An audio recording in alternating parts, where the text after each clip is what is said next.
ஊசுடு, நெட்டப்பாக்கம், ஏனம் ஆகிய தொகுதிகளில் வேட்புமனுக்களை திரும்ப பெறாவிட்டாலும் கூட நாங்கள் வாக்கு சேகரிப்பில் ஈடுபடுவதில்லை. புதுச்சேரியில் விசிகவிற்கு வாக்களிக்க வேண்டாம் என விசிக தலைவர் திருமாவளவன் கூறியிருப்பது கடும் அதிர்ச்சியை ஏற்படுத்தியுள்ளது. மற்றும் திமுகவை சார்ந்தவர்கள், கூட்டணி சார்ந்தவர்கள் விடுதலை சிறுத்தைகளின் வேட்பாளர் வெற்றி பெறுவதற்கு உழைப்பது, பாடுபடுவது, வாக்கு சேகரிப்பது என்று தீர்மானிக்கப்பட்டது. அதன் அடிப்படையில் நாங்கள் வேட்புமனு தாக்கல் செய்திருந்த ஊசுடு, நெட்டப்பாக்கம், ஏனம் ஆகிய தொகுதிகளில் வேட்புமனுக்களை திரும்ப பெறாவிட்டாலும் கூட நாங்கள் வாக்கு சேகரிப்பில் ஈடுபடுவதில்லை.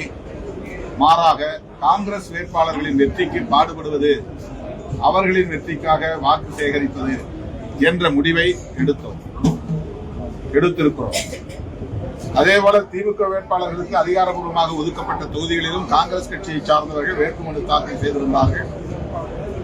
அவர்களும்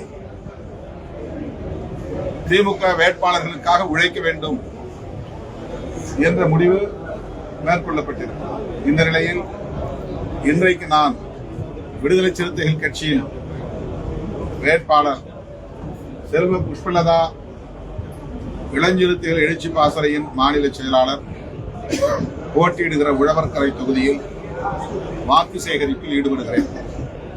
இன்று முதல் எனது சுற்றுப்பயணம் 14ஆம் தேதி வரையில் தொடர்ந்து தமிழ்நாடு எங்கிலும் விடுதலை சிறுத்தைகள் போட்டியிடுகிற தொகுதிகளில் பிரச்சாரம் மேற்கொள்ள இருக்கிறேன்.